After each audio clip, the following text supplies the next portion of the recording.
Hi అందరికీ. ఈ వీడియోలో అయితే కటింగ్ అండ్ స్టిచ్చింగ్ ఎలా చేశానో చెప్తాను. ఇక్కడ ఫస్ట్ నేను బయట స్టిచ్ చేపిద్దాం అనుకున్నాను కదా, వాళ్ళు నాకు 2.5 మీటర్ అడిగారు ఫ్యాబ్రిక్. నాకు ఐడియా లేక అంతే తీసుకున్నాను నేను ఫ్యాబ్రిక్, కానీ 1/2 మీటర్ నాకు మిగిలిపోయింది. 2 మీటర్స్ సరిపోయింది. మీటర్ పక్కకి తీసి పెట్టుకొని 2 మీటర్స్ ఇలా కోన్ షేప్ లో ఫోల్డ్ చేసుకున్నాను. అంబ్రెల్లా ఫ్రాక్ లా కట్ చేస్తున్నాను. అలా ఫోల్డ్ చేసుకున్న తర్వాత మనం టాప్ పార్ట్ ఆల్రెడీ కట్ చేసుకుంటే దాన్ని యాజ్ ఇట్ ఈస్ పెట్టేసుకొని మార్కింగ్ చేసుకోవడం. అంటే పాప నడుము ఎంత ఉందో కొలత తీసుకొని దాన్ని 4 ఫోల్డ్స్ చేసి 2 ఇంచెస్ దానికి యాడ్ చేసి మార్కింగ్ చేసుకోవాలి. 2 ఇంచెస్ ఖర్చు తీసుకోవాలి. ఇంకా కింద విషయానికి వస్తే నాకు 18 పొడవు సరిపోతుంది, కానీ మనం కింద కట్ వర్క్ ఇస్తున్నాం కాబట్టి ఒక 2 ఇంచెస్ ఎక్స్ట్రా పెట్టుకున్నాను. వేస్ట్ దగ్గర నుంచి కిందకి పెడితే కరెక్ట్ గా 18 ఉంది తన హైట్. ఇంకా నెట్ వచ్చిందంటే ఇంకా కిందకి వస్తుంది, కానీ నేను 18 ఎందుకు పెట్టానంటే పిల్లలు కదా పెరుగుతూ ఉంటారు. కరెక్ట్ సైజ్ పెట్టానంటే ఒక 3-4 మంత్స్ కల్లా వేస్ట్ అయిపోతుంది. ఒక 1 ఇయర్ అయినా వేయొచ్చు కదా అని చెప్పి ఇట్లా హైట్ పెట్టాను ఎక్కువ. మొత్తం పైన కింద కట్ చేసిన తర్వాత వీడియోలో చూపిస్తున్నట్టు 4 ఫోల్డ్స్ చేసుకోవాలి. ఆ తర్వాత కొంచెం లాస్ట్ ఇలా వస్తుంది, అది కూడా మడతేసుకొని అన్ని సమానంగా వచ్చేలాగా ఫోల్డ్ చేసుకోవాలి. ఆల్రెడీ మార్క్ చేసుకొని వీడియో తీయడానికి మళ్ళీ నేను ఫోల్డ్ చేసి చూపిస్తున్నాను, ఎందుకంటే ఇదంతా మన ఓన్ క్రియేషన్ కాబట్టి డబల్ టైం చేశాను అంతా నేను వీడియో కోసం. ఇంకోసారి ఆలోచించి ఫోల్డ్ చేసుకొని అది కరెక్ట్ గా వచ్చినప్పుడు తర్వాత వీడియో తీయడం స్టార్ట్ చేశాను. మరీ ఎక్కువ కింద ఈదులు అన్నట్లు ఉంటే తనకి ఇబ్బందిగా ఉంటదని ఇక్కడ 17 పెట్టాను. ఇంకా కట్ వరకు 2 ఇంచెస్ ఎక్స్ట్రా పెట్టాను.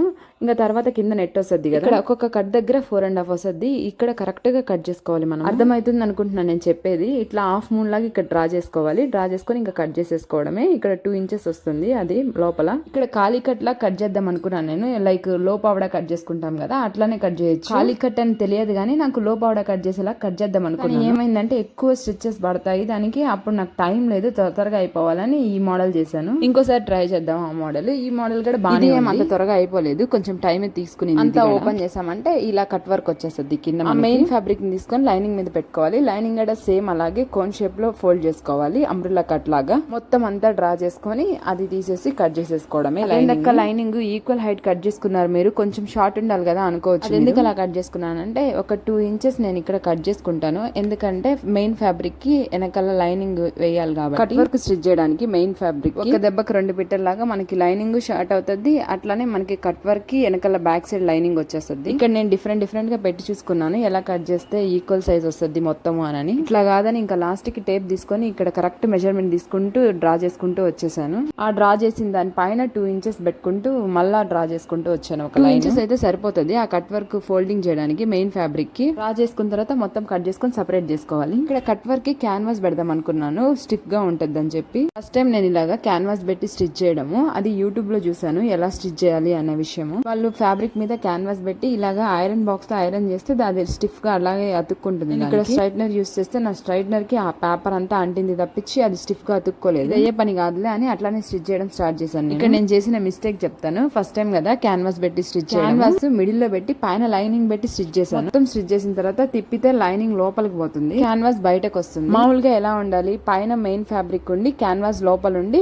Back side lining. అలా రావాలంటే ఫస్ట్ లైనింగ్ పెట్టి తర్వాత క్యాన్వాస్ పెట్టాలి. ఒకసారి ఇలా తింగర్ పనులు చేస్తా ఉంటాను నేను, ఇప్పి మళ్ళా కుట్టుకుంటా ఉంటాను. డైలీ స్టిచ్ చేసే వాళ్ళకి ఫ్లో లో అలా వెళ్ళిపోతూ ఉంటుంది, కానీ మనకైతే ఇలాంటి జరుగుతూ ఉంటాయి. సర్లేండి, ఇదైతే అర్థమవుతుంది కదా. ఫస్ట్ మన మెయిన్ ఫ్యాబ్రిక్ కి ఫ్రంట్ సైడ్ లైనింగ్ వేసుకుని తర్వాత క్యాన్వాస్ వేసుకొని స్టిచ్ చేసుకుంటూ వచ్చాను. క్యాన్వాస్ కూడా నేను కరెక్ట్ గా కట్ చేసుకోలేదు, క్రాస్ గా కట్ చేసుకుంటే స్ట్రైట్ గా కట్ చేసుకున్నాను. ఫస్ట్ టైం కదా క్యాన్వాస్ వేసుకుంటాను. ఇలా కట్ కాబట్టి మనకి క్రాస్ వస్తుంది మెయిన్ ఫ్యాబ్రిక్ లైనింగ్, కానీ క్యాన్వాస్ మటుకు క్రాస్ రాలేదు. అది కూడా క్రాస్ కట్ చేసుకున్నామంటే సరిపోతుంది. నేను స్ట్రైట్ కట్ చేసుకున్నాను కదా, అది వేస్ట్ అయిపోతుంది అని ఎట్లా కొట్లా కట్ చేసేసి కుట్టి లోపల ఉంటది కాబట్టి ఏం కాదు, స్టిఫ్నెస్ ముఖ్యం మనకి. ఇక్కడ ఇంకోటి, మీకు ఎప్పుడైనా ఇలా జరిగింది బ్యాక్ కి ఫోల్డ్ చేసి స్టిచ్ చేసుకోవడానికి మనం ఇక్కడ కట్స్ ఇస్తాం కదా ఈజీగా ఫోల్డ్ అవడానికి. కట్స్ ఇచ్చేటప్పుడు ఇలా ఎక్కువగా కట్ అయిపోవడం చూసుకొని నిదానంగా కట్స్ ఇవ్వండి, లేదంటే కొన్నిసార్లు ఎక్కువ కట్ అయిపోతుంది. బ్యాక్ కి ఫోల్డ్ చేసుకొని ఇంకా స్టిచ్ వేసేసుకోవాలి. లైనింగ్ కి ఒక ఫోల్డ్ చేసుకొని స్టిచ్ వేసుకోవాలి. బ్యాక్ సైడ్ హెమ్మింగ్ చేసేసుకున్నామంటే ఇంకా స్టిఫ్ గా ఉంటది కింద. ఇంకా లైనింగ్ కి మెయిన్ ఫ్యాబ్రిక్ కి అటాచ్ చేసేసుకుంటున్నాను. అటాచ్ చేసుకుని ఆ తర్వాత లైనింగ్ కి నేను ఇక్కడ నెట్ అటాచ్. నెట్ అయితే నేను మీషో నుంచి తీసుకున్నాను 5 మీటర్స్ 140 అలా పడి. బయట తీసుకున్న 2 మీటర్స్ నెట్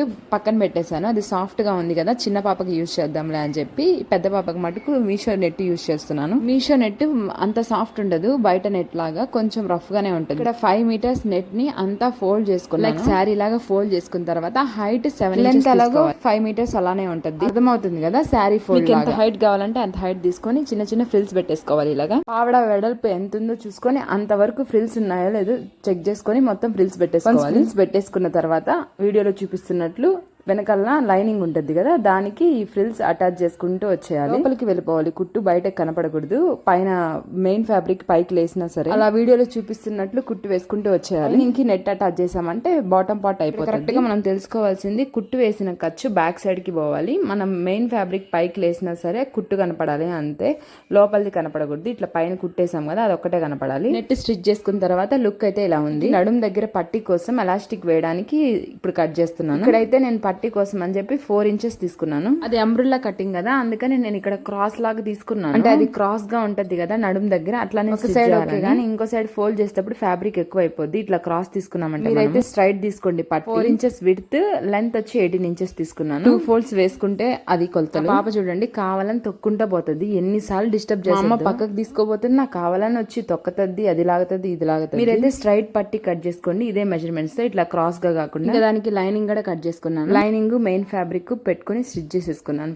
ఫస్ట్ పావడాకి ఆ బెల్ట్ స్టిచ్ చేసుకోవాలి. బెల్ట్ లాగా స్టిచ్ చేసుకోవాలి. మనం నాడా దూర్చుకుంటాం కదా అలాగా 2 సైడ్స్ మడిచి అలాగా నాడా పెట్టుకునేలాగా స్టిచ్ చేసుకున్న తర్వాత ఎలాస్టిక్ మధ్యలో దూర్చాలి. ఎలాస్టిక్ ఎంత తీసుకోవాలంటే పాప వేస్ట్ సైజ్ ఎంత ఉందో దానికంటే ఒక 2 ఇంచెస్ తక్కువ తీసుకోవాలి. నడుము 20 ఉంది, నేను 18 తీసుకుంటున్నాను. ఇక్కడ ఎలాస్టిక్ ఒక పిన్నిస్ తీసుకొని లోపలికి ఎలాస్టిక్ ఎక్కిచ్చేసి కుట్టుకుంటూ వచ్చేయడమే. కొంచెం ఎలాస్టిక్ ఎక్కించిన తర్వాత ఎడ్జ్ దగ్గర స్టిచ్ వేసుకోవాలి, లేదంటే ఎలాస్టిక్ తక్కువ తీసుకున్నాం కదా మనం లోపలికి వచ్చేస్తుంది ఎలాస్టిక్ మొత్తం. పైన నుంచి ఒక బెత్తడి గ్యాప్ తీసుకొని క్యాన్ స్టిచ్ చేసుకుంటూ రావాలి. ఇక్కడ క్యాన్ నేను 1 మీటర్ తీసుకున్నాను. 10 ఇంచెస్ హైట్ కట్ చేసుకున్నాను. చుట్టూ క్యాన్ మొత్తం స్టిచ్ చేసేసిన తర్వాత లైనింగ్ సరిపోలేదు నాకు, ఇంట్లో ఉన్న బ్లౌజ్ పీస్ వేసేసాను.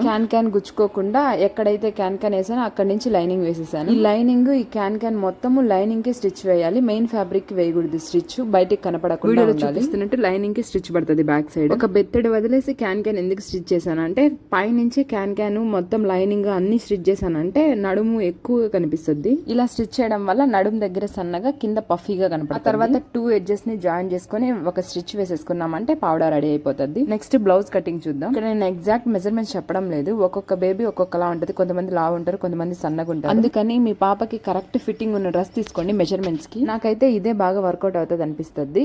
కరెక్ట్ ఫిట్టింగ్ ఉన్నిందంటే మన దగ్గర అది దాన్ని పెట్టేసి మనము దాని చుట్టూ గీసేసుకున్నామంటే సరిపోతుంది ఖర్చు వదులుకొని. లేదంటే కొలతల వైజ్ గా చూసుకుంటే కొంచెం అటు ఇటు అవ్వచ్చు. కుట్టే డ్రెస్ కూడా సేమ్ ఆది డ్రెస్ లాగే కరెక్ట్ ఫిట్టింగ్ వస్తుంది. కాబట్టి ఇలా ట్రై చేయండి, ఎక్కువ శ్రమ పడకుండా ఈజీగా కుట్టేసుకోవచ్చు. కాకపోతే ఫస్ట్ లైనింగ్ అంతా నీట్ గా సర్దుకోవాలి. దానిపైన ఆది డ్రెస్ కూడా నీట్ గా పెట్టుకొని దాని చుట్టూ గీసుకుంటూ వచ్చేసామంటే సరిపోతుంది. కొలతలు చుట్టూ గీసుకునేటప్పుడు ఒక 1/2 ఇంచ్ ఎక్స్ట్రా గీసుకోవాలి, అది ఖర్చులోకి పోతుంది. స్టిచ్ వేస్తాం కదా దానికోసం. సంక దగ్గర మటుకు 1.5 ఇంచ్ 2 ఇంచెస్ అయినా పెట్టుకోండి. ఎదిగే పిల్లలు కదా, కొంచెం లావ్ అయ్యే కొద్దీ మనం ఇప్పుకుంటా ఉండొచ్చు. ఇక్కడ క్లాత్ కూడా మీకు అర్థమైపోతుంది. ఆది డ్రెస్ చూడగానే ఎంత కావాలో అంత కట్ చేసుకోవచ్చు. నేను 1/2 మీటర్ తీసుకొని 4 ఫోల్డ్స్ చేశాను. దాన్ని 4 మడతలు వేసుకున్న తర్వాత క్లోజ్ అయిన సైడ్ మనము నెక్ కట్ చేసుకోవాలి. ఇలా ఆది డ్రెస్ చుట్టూ 1/2 ఇంచ్ వదులుకొని మొత్తం డ్రా చేసుకున్న తర్వాత చంక దగ్గర మనం బాక్స్ లా గీసుకున్న తర్వాత ఆర్మ్ హోల్ స్కేల్ ఉంటే దాంతో గీసుకోండి, లేదంటే నార్మల్ గా గీసేయండి. తర్వాత ఆది డ్రెస్ కరెక్ట్ గా లాగి పట్టి చూసామంటే ఆర్మ్ హోల్ కరెక్ట్ గా వచ్చేస్తుంది. ఇక్కడ కూడా కుట్టుకు 1/2 ఇంచ్ వదిలేసుకొని ఆ తర్వాత పెట్టుకోండి. చంక దగ్గర ఖర్చు గీసుకున్నాం కదా, అది క్రాస్ గా గీసుకోవాలి లైన్, అప్పుడే మనకి ఖర్చు బయటకు కనపడకుండా ఉంటుంది వేసుకున్నప్పుడు. ఇక్కడ ఫ్రంట్ బ్యాక్ ఒకటే మోడల్ పెట్టేశాను. మీకు ఇష్టం వచ్చిన డిజైన్ మార్చుకోవచ్చు. నేనైతే మొత్తం డ్రా చేసుకొని కట్ చేసేసాను. లైనింగ్ కదా ఇప్పుడు వరకు మనం కట్ చేసింది. మెయిన్ ఫ్యాబ్రిక్ మీద 1 ఇంచ్ ఎక్స్ట్రా పెట్టుకొని మొత్తం చుట్టూ కట్ చేసేసుకోవాలి, ఎందుకంటే స్టిచ్ వేసేటప్పుడు అట్లా ఇట్లా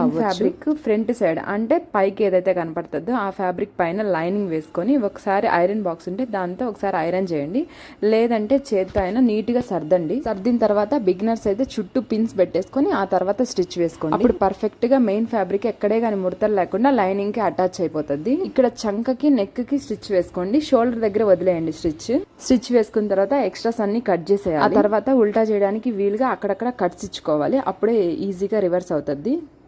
అంతా రివర్స్ చేసిన తర్వాత మనకి బ్యాక్ సైడ్ కి లైనింగ్ వెళ్ళిపోతుంది. ఇక్కడ మనం చేసే కామన్ మిస్టేక్స్ ఏంటంటే తెలియకుండానే బ్యాక్ సైడ్ పెట్టేసి కుట్టేస్తాము. ఇట్లా బోత్ సైడ్స్ ఈక్వల్ గా ఉండే ఫ్యాబ్రిక్ తోనే వస్తుంది ఈ ప్రాబ్లమ్. రెండు ఒకేలా ఉండడం వల్ల మనకు అర్థం కాకుండా కుట్టేస్తాం. కాబట్టి ఫస్ట్ చూసుకొని ఫ్రంట్ సైడ్ ఏది వస్తుందో దాని మీద లైనింగ్ వేసుకొని స్టిచ్ వేసుకొని తర్వాత బ్యాక్ సైడ్ కి తిప్పాలి. తర్వాత నెక్ దగ్గర చంక దగ్గర గోర్తో ఇట్లా అనేసామంటే నీట్ గా వచ్చేస్తుంది. కుట్టు వేసేసుకోవాలి. తర్వాత ఫ్రంట్ బ్యాక్ రెండు కుట్టుకున్న తర్వాత షోల్డర్స్ జాయిన్ చేసుకోవాలి. బ్యాక్ సైడ్ రెండు షోల్డర్స్ జాయిన్ చేసుకున్న తర్వాత ఫ్రంట్ సైడ్ కూడా ఒక స్టిచ్ వేసుకోవాలి. నేనైతే ఇక్కడ బ్యాక్ సైడ్ ఉక్సులు పెడదాం అనుకుంటున్నాను, జిప్ ఎందుకని చెప్పి. మీరైతే జిప్ అయినా పెట్టుకోవచ్చు. దానికోసం అని ఇక్కడ కట్ చేస్తున్నాను బ్యాక్ సైడ్. నేను స్టార్టింగే కట్ చేసుకోవచ్చు, కానీ 2 సార్లు విడివిడిగా కుట్టాల్సి వస్తుంది కదా ఆ 2 పీసెస్ అని చెప్పి అంతా ఒకేసారి కుట్టి ఇప్పుడు కట్ చేసుకుంటున్నాను. బ్లౌజ్ ని సమానంగా పట్టుకొని మధ్యలో కట్ చేసుకోవాలి. తర్వాత ఒక సైడ్ ఉక్సు పట్టికి ఒక సైడ్ కాజా పట్టికి సెపరేట్ గా లైనింగ్ ని కట్ చేసుకోవాలి. తెలిసిందే కదా, 2 ఎడ్జెస్ ని కలిపి ఒక స్టిచ్ వేసుకొని దాన్ని లోపలికి ఫోల్డ్ చేసి ఇంకో స్టిచ్ వేసుకున్నామంటే ఉక్సు పట్టి రెడీ అయిపోతుంది. ఇంకా కాజా పట్టి ఫ్రంట్ సైడ్ లైనింగ్ పెట్టుకొని ఒక స్టిచ్ వేసుకొని తర్వాత ఫోల్డ్ చేసి లోపలికి బ్యాక్ సైడ్ కి 2 స్టిచెస్ వేసుకున్నామంటే కాజా పట్టి రెడీ అయిపోతుంది. బ్లౌజ్ కి కింద నేను లేస్ అటాచ్ చేద్దాం అనుకుంటున్నాను. మీషోలో తీసుకున్నాను లేస్, అందుకని చెప్పి కింద సన్నగా మడిచి కుట్టు వేసుకున్నాను. ఫ్రంట్ బ్యాక్ సన్నగా మడిచి కుట్టు వేసుకున్న తర్వాత ఇంకా లేస్ అటాచ్ చేసేసాను. పావడాకి నేను కట్ వర్క్ ఇచ్చాను కాబట్టి లేస్ ఈ టైప్ లో తీసుకున్నాను. కట్ వర్క్ లాగా కనిపిస్తుంది, ముత్యాలుగా అటాచ్ చేస్తున్నాను కాబట్టి ఈ లేస్ అయితే పర్ఫెక్ట్ గా అనిపించింది నాకు. ఫైనల్ గా పావడాకి అయితే మగ్గం వర్క్ కూడా వేసేసాను. ఆ చిన్న ముత్యాలు కూడా సూది దారంతో కుట్టేసాను. కట్ వర్క్ కోసం ఇక్కడ లైనింగ్ వేసాను కదా, దానికి మొత్తం బ్యాక్ సైడ్ హెమ్మింగ్ కూడా చేసేసాను.